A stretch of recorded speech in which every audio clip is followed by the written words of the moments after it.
And you can see my screen, can't you, Sylvester?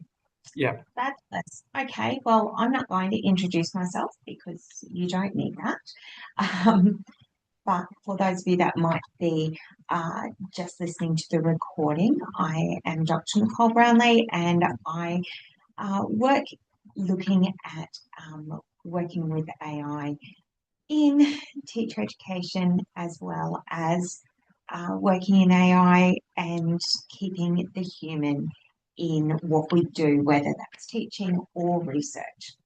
So I want to begin with the question that's in the title of my presentation. What must remain human? So I suspect many of us are working with some version of that question at the moment. And I'm not asking it because I think AI has no place in teacher education. I use AI and I deliberately teach my students how to use it. Its educational value, though, depends on what we ask it to do and what we still require the student to do. When I talk about what must remain human, I'm not suggesting that teacher has ever been untouched by tools. It's always been mediated. I'm interested in the places where human participation is necessary because that's where capability, relationship, and responsibility are being formed. So today I want to share choices that I made in two large first year initial teacher education courses and why. So your context will be different, but I hope the questions travel beyond mine. My argument is quite straightforward. AI should support the work of becoming a teacher. It should not quietly do that work in the student's place. Presence, praxis, and possibility all depend on what technology enables and what it may displace. So my work and this work comes from two large first year teacher education courses at a regional university in Queensland. Both were offered online and across two campuses. The cohort included students coming directly from school, as well as mature age students returning to study, often alongside paid work, family, and caring responsibilities. Their confidence in academic study and digital technologies varied considerably. For many, study had to fit into small and unpredictable spaces in their week. That context shaped the design. Students needed flexibility, but I didn't want flexibility to mean being left to work out everything on your own.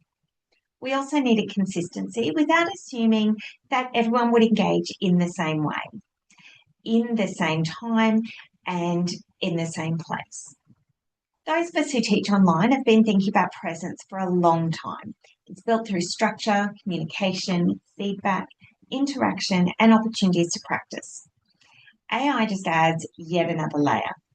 It can provide useful opportunities for rehearsal, but it can also offer a convincing answer before students have actually done the interpretive work through which professional judgment develops. So I kept asking how AI might be useful while students still did the thinking that was involved in becoming a teacher. Four familiar principles guided the redesign. I made them explicit because they gave me something against which to test each choice. The first was relational. Students needed to experience someone actively teaching, noticing, and responding, not just hosting content. The second was inclusive. Universal design for learning prompted me to anticipate variation in confidence, prior knowledge, and circumstances, and to provide different ways of accessing and practicing the learning. The third was transitional. These students were learning how to study at university while beginning to think like teachers. So these expectations really needed to be visible. And the fourth was aligned. If professional reasoning was the intended capability, then the learning activities and assessment needed to show that reasoning, not only a polished final product. I should briefly explain where this framework has come from. I originally developed the ethical augmentation framework for teachers working in school contexts. I was considering how teachers might use AI without handing over the professional judgment, relational knowledge, and responsibility that make teaching a human practice. When I asked similar questions in higher education, I found the framework transferred readily. What might AI usefully augment? And what must the person still understand, decide, and own? Expert agency sits at the centre of the ethical augmentation framework. In first year teacher education, that agency is still emerging. Students are not yet experts, of course, but they are beginning to participate in expert ways of thinking and to take responsibility for their professional decisions. Around expert agency sits relational practice, intellectual integrity, and ownership of learning and practice. The outer elements recognise the need for ethical safeguards, clear boundaries, and supportive institutional conditions. We can't give students the full ethical burden while leaving our own expectations or assessment designs unclear. The ethical augmentation framework is a lens for making design decisions. It asks where AI can support learning and where learning depends on human judgment, relationship, or responsibility. It doesn't give every task the same answer or become another compliance checklist. So I translated that framework into a practical design pathway. I began with capability. What did students need to notice, understand, decide, or do? Then came the displacement risk. Which part of that learning could AI allow them to bypass? From there, I set a bounded role for AI that reflected the purpose of the task. I then asked what student judgment needed to remain visible. Disclosure tells us that AI was present, but it tells us very little about whether the student understood, questioned, or evaluated its output. The last question was about evidence. What would allow the student to demonstrate the capability and allow us to make a defensible judgment about their learning? Working in this order kept the educational purpose at the centre. I considered the technology after I was clear about the learning and the future teacher that the course was helping to form. For these assessments, AI could help students orient themselves, organise ideas, ask questions, and check their thinking. Those uses can reduce the barriers and give students additional ways into the learning. Students retained the work of interpreting, evaluating, deciding, justifying, and taking responsibility for the final position. I don't actually see the activities on the left as unimportant. Their place depends on the purpose of the task. Summarising, for example, may support comprehension in one activity. In another task, producing the summary may be the intellectual work that we need the student to practice. So the boundary can't be a permanent list of acceptable and unacceptable uses. It needs to follow the capability being developed and assessed. For students, this was more useful than a general direction to use AI responsibly. It showed what the tool could support and what they still needed to do themselves. So the first course was EDC 1000. The part I'm discussing focused on how students learn. It introduced first year, first semester pre-service teachers to theories and evidence about learning and asked them to consider what those ideas might mean for teaching. At the same time, they were developing their own approaches to university study. So I threaded AI literacy throughout the course rather than just waiting until the assessment. We explored how AI could be used ethically and responsibly in everyday study. Students might ask it to explain a concept that they hadn't quite understood, to summarise an academic reading to support their comprehension, or to turn a taught concept into an infographic that could help with remembering and retrieval. We also talked about the limits of each use. So a summary did not replace the reading. A clear explanation was not automatically an accurate one. An infographic was only useful if the student understood the ideas that it represented initially. AI literacy in this course was part of learning how to study thoughtfully. Students needed to decide when the tool was helping them to engage with the learning and when it was beginning to do too much of that learning for them. So by the time AI appeared in the assessment, students already had a language for thinking about its use. Now, I could have prohibited AI in the course. The instructions may have been simpler, but it wouldn't have prepared the students for the university and school context that they were already entering. First-year students don't necessarily know how to question an AI output, to verify a claim, to recognise when complexity has been flattened, or to notice when the tool is no longer helping them learn. Telling students simply to use AI appropriately assumes that they already know what appropriate use looks like. So I chose to make its use explicit, bounded, and supported. The aim was not to encourage extensive use or to present AI as inherently valuable. It was to give students guided practice in making responsible choices. There was an equity issue as well. Students came with very different levels of access, confidence, and informal knowledge of AI.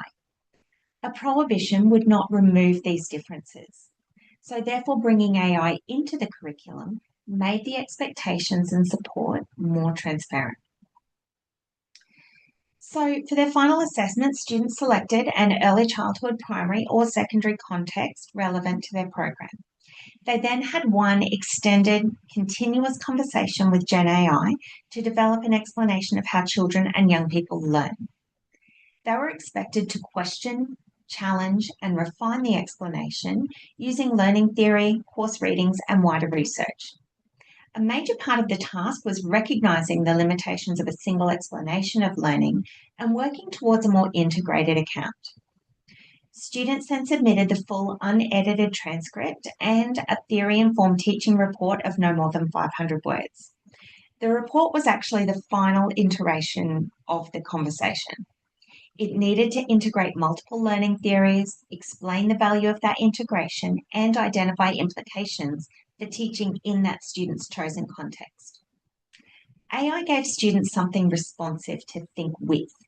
Its explanation could be questioned and improved, and the conversation allowed us as markers to see how the students' thinking had developed. The educational value was in what the students did with the output, the questions they asked, the theory they brought in, the limitations they noticed, and the decisions that they made. The task sheet did not divide the transcript into 5 sections, but the process can be understood as plan, prompt, critique, revise, and justify. Students began by considering the educational context and the explanation they wanted to develop. Prompting was not assessed as a technical skill. I was interested in whether their questions moved their thinking forward, not whether they could write an elaborate prompt. Critique required learning theory and research. Students had to notice omissions. They had to challenge oversimplified accounts, and they had to recognise the limits of a single perspective. Revision meant moving forward towards a more integrated explanation of learning. The 500-word report then required them to justify that account and explain what it meant for teaching practice. The quality of the AI's first response was largely beside the point. The learning was visible in the questioning, refinement, and the integration that followed. Students submitted the entire transcript of one continuous interaction. They couldn't edit, shorten, or clean it up. The uncertainty, the changes of direction, and the corrections remained visible. The transcript was therefore the primary evidence of this student's learning process. It showed whether students challenged explanations, whether they introduced theory and research, and whether they moved towards a more integrated understanding. I still read it as evidence, not proof. A long transcript was not automatically a thoughtful one, and frequent prompting did not guarantee disciplinary understanding. The 500-word report helped me interpret what I saw in the conversation. It showed what the student had decided was important, how they had worked with Gen AI to bring the theories together, and what implications that were drawn for teaching. I was looking for credible development in their thinking, not necessarily the appearance of a sophisticated chat. So in EDC 1000, AI could propose an explanation of how students learn, respond to questions, and offer alternative perspectives. The student decided what to question. They brought in relevant learning theory and research. They recognised the limitations of single explanations, and they worked towards a more integrated account. They were also responsible for checking claims and references, drawing out implications for teaching within an Australian context, and ensuring the accuracy and integrity of the final report. So AI could contribute material to the conversation, but it couldn't decide whether the resulting explanation was theoretically sound, well integrated, or useful for teaching. Those judgments stayed with the student and were the reason that the transcript and the report were read together. The second course that I was teaching was EDC 1001, which was Understanding Learner Development and the Implications for Teaching. So it focused on typical development across childhood and adolescence and what that knowledge means for responsive teaching. So one of the pieces of assessment, Teaching for Development and Annotated Learning Interaction, asked students to connect developmental theory with teaching decisions. Part A involved 3 short interactions with simulated learners representing early childhood, middle childhood, and adolescence. Those interactions weren't graded.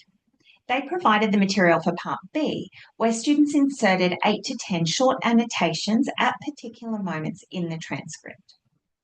In each annotation, students identified a relevant developmental domain, connected their decision to theory or research, explained the learner characteristic that they were responding to, and justified why their teaching approach supported learning at that stage. So this task moves students from writing about development to examining a teaching decision that they had actually made. It also gave them a supported opportunity to rehearse part of practice before they go on to professional experience.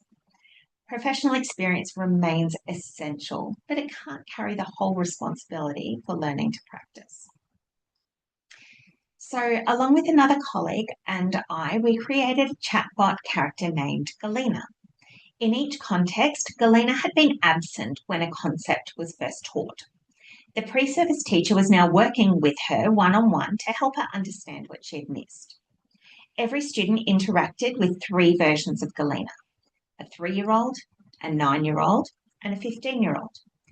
They therefore had to adapt their language, their explanations, their questioning, their tone, and their scaffolding to the learner's age and typical developmental characteristics.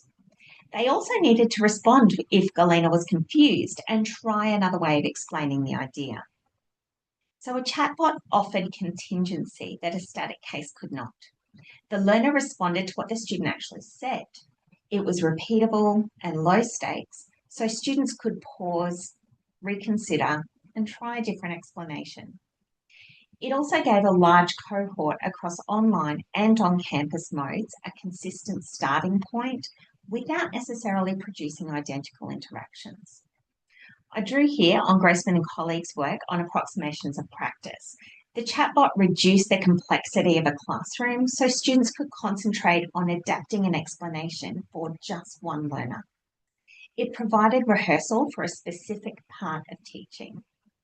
Of course, it could never reproduce the complexity of the learner or of the classroom itself. The context varied, both the learner's age and the concept being taught. So with the 3-year-old Galena, students worked with ordinal language. The 9-year-old context focused on narrative development. And with the 15-year-old chatbot, the focus was identifying reliable sources. Each interaction required students to reconsider what developmentally appropriate teaching might look and sound like. Concrete examples, simplified language, and reassurance might support the younger learner. The adolescent may be ready for more abstract language but needed a different form of questioning or scaffolding. The task did not require 3 perfect explanations. It created moments in which students had to notice how Galena responded and therefore adapt their teaching and later examine those decisions through developmental theory. In EDC 1001, AI created the responsive learner interaction and the transcript. Galena supplied the learner resources and responses, including moments of understanding, uncertainty, and confusion. Students made the teaching decisions. They chose how to explain the concept, how to adapt to their language and questioning, to offer reassurance, and to change their approach. The boundary became even firmer after the interaction.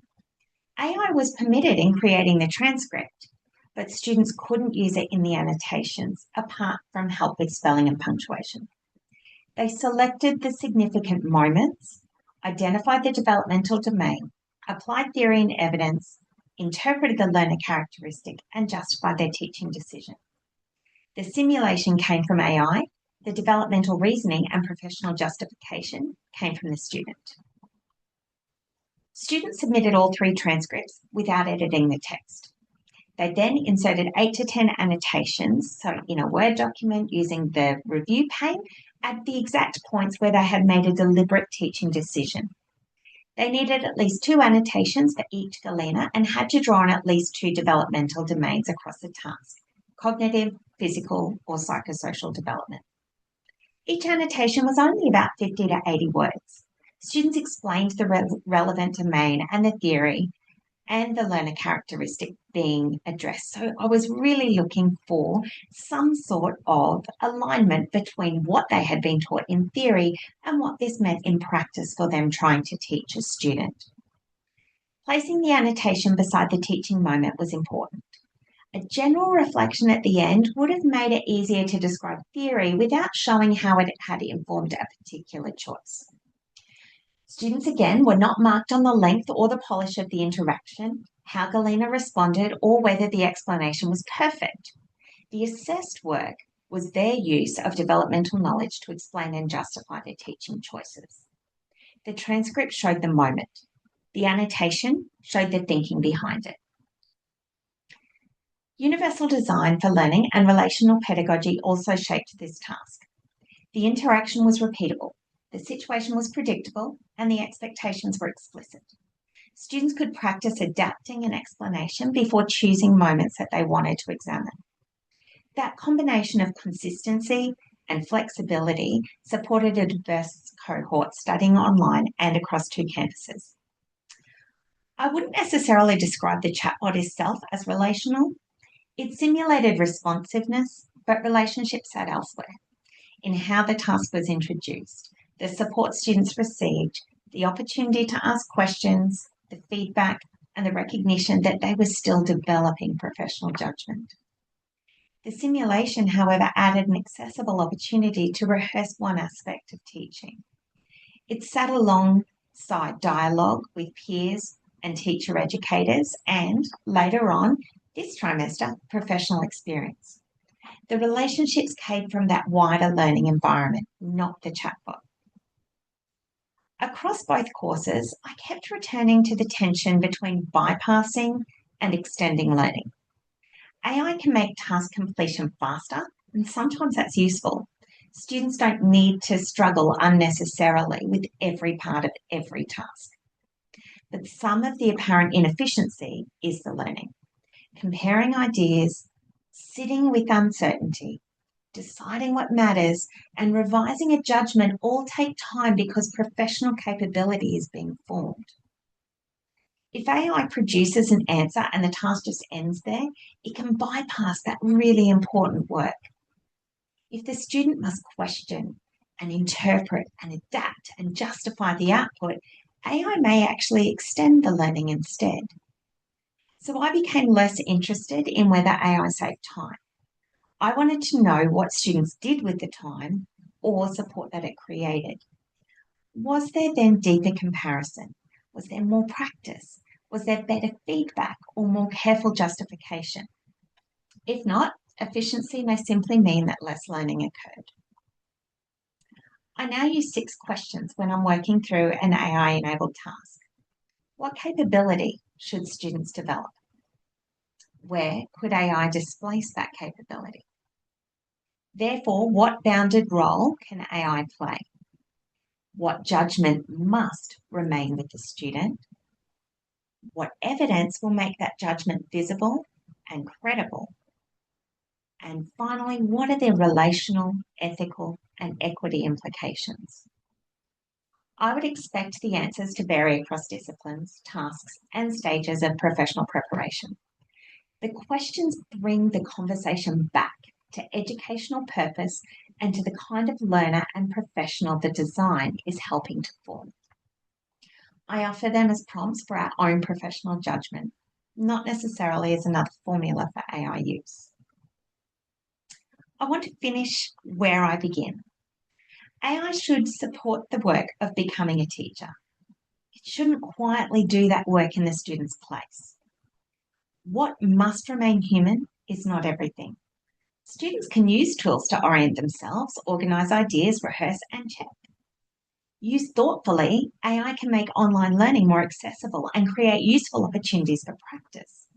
But when the learning depends on interpretation, relational understanding, professional judgment, ownership, or responsibility, those acts need to remain central and visible. So perhaps the question is not only whether AI belongs in teacher education, we might ask what human act does this learning depend on, and how will the design ensure that students still perform it? For me, the possibility lies in creating more opportunities to practice while remaining clear about what we're preparing students to become. I would be really interested in hearing how these questions are playing out in your own context. I've just given you some references here from where I have been getting my research from. And if I can try and find you all again, I will be able to answer any questions that you might have.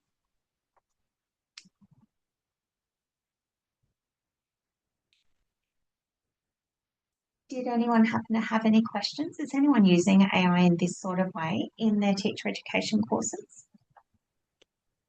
Firstly, thanks, Nicole, for the presentation. It was really great and just Sarah? so interesting to hear about the many ways in which you've used AI so far or introduced how you've embedded it into your teacher ed program. Sorry, one brief question. It's probably something very simple and straightforward, but you kept using the word bounded, and I wanted to hear more about that. What did you mean by that sort of concept, or that AI was being bounded or bound? Was it about boundaries? I'm not sure. Yeah, actually, I was very clear because this particular cohort were first year, first semester students coming into teacher education. I needed to make sure that they understood exactly what my expectations were in terms of AI use. So I was very clear about what can be used, how it can be used, Yeah. and the types of questions that we need to ask when we're considering when to use AI. So it wasn't just about a free for all, go and use it whenever you like, Mm, but it was more about how might this actually help my knowledge? How might yeah. this help me relate with my students better? How might this be able to deepen my understanding of something? Thank you. That's great. Yeah. Was thank Um, you. Did anyone else have any other questions? I might go for another one then if that's all right, Nicole. Yeah, of course. Sorry. In terms of assignments, so I'm working in teacher education as well. And so, we're often requiring them to use citations, show us that you've read the readings, understood the readings, that sort of thing. So I was wondering, in terms of assessment, you mentioned that there was, for example, one assignment where they had to have the conversation with the AI and ask questions and provide that evidence. How do you sort of measure or judge um, their use of the theory and practices, apart from if they've just thrown in names of theorists? And that's exactly what would have gotten a student maybe a pass as opposed to a high distinction. Okay. So, where I could tell students had really engaged with the theory and the course content and that sort of thing is when they would actually include a PDF of an article and go, I really want you to focus on, and then explain what it was that was coming from the article that they wanted to include in that final 500 word report.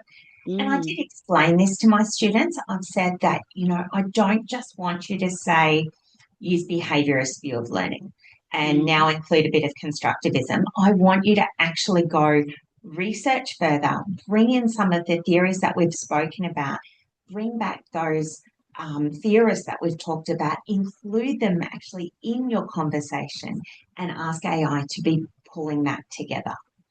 yeah. Thank you. Thanks so much.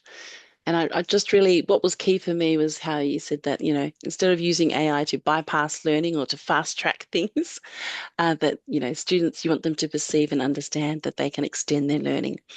So, yeah, thank Absolutely. you. Thank you. I'm going to stop the recording now